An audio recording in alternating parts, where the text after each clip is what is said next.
Nisem jaz, prisežem. Sva super in sva. Čudoviti. Pridi, morava vrniti telefon.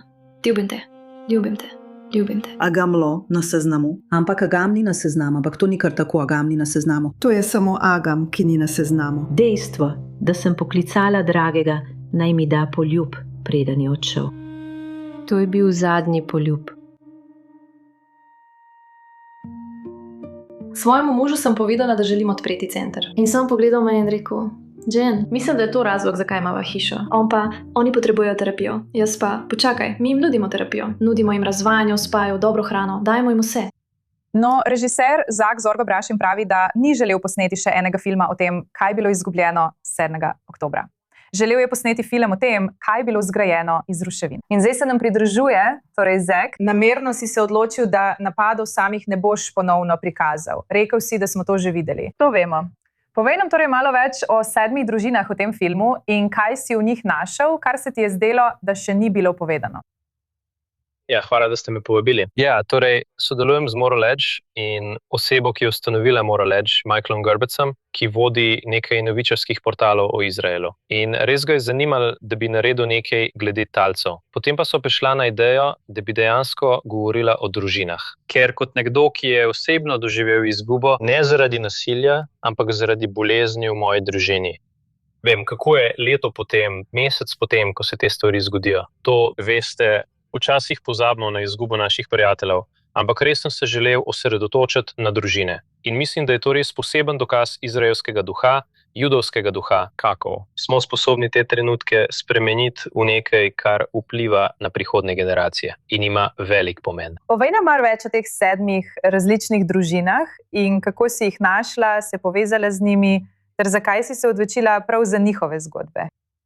Začelo se z Jen Early, ki si jo pokazal v prvem posnetku, ko je govorila ljubim te, ljubim te, ljubim te. Prišla je povedati svojo zgodbo v enem izmed podcastov, ki smo jih gostili. Nato je postala voditeljica, ampak res je zgradila dom, ki naj bi bil najemniška nepremičnina, v to neverjetno ustanovo, imenovano Beit Ben Binjamin v Cfat v severnem Izraelu. In to je bilo zasnovano tako, da nudi brezplačno terapijo, veš, masažo, veš, karkoli so ti družine potrebovale, ne glede na to, ali so preživele novo, ali so izgubile otroke v vojni, da pridejo in se pozdravijo. In od nje pravzaprav smo spoznali Alona Masiko, ki je dejansko pomagal moji ženi in meni izdelati najini poročni prstani, ker že nekaj časa podarja poročne ali zaročne prstane v čast svojemu sinu, ki je bil ugrbljen na festivalu Nova. In potem so se pojavile še druge družine, bodisi prek Mihaela ali Jena. Oni so bili nekakšni katalizatorji. In mislim, da je bila moja zgodba temelj, da sem lahko vzpostavil te intervjuje in rekel,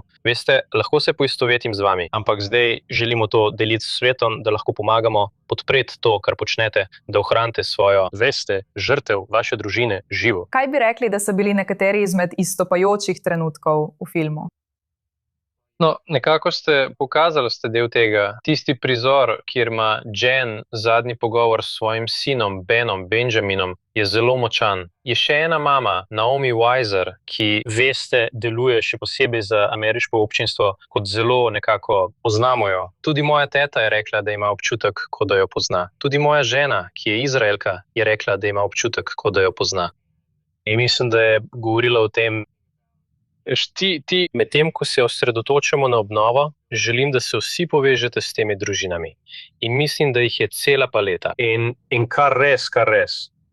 Ne vem, moje spoznanje je, da tudi ob vsej tej bolečini ne izhajajo iz tega iz jeze. Veš, iz tega prihajajo z mislijo, vem, da bi moj sin ali moja hčera želeli, da naredimo nekaj pozitivnega z vso to energijo, veš, z vso to izgubo. In vsak od njih, brez izjeme, veš, govorijo o tem, kako se Judje združujejo, Izraelci združujejo, ne o maščevanju, ne o, veš, nasilju ali čemorkoli takega. In jaz mislim, da je to nekaj neverjetnega in želim si, da bi bilo več takšnega sporočila tam zunaj. Prav, no, zelo bi se ti rada zahvalila, Zak, da si se nam pridružil. In upam, da bom lahko tudi sama pogledala film. Prepričana sem, da je to zelo zanimivo in res pomembno pričevanje o odpornosti izraelskega naroda.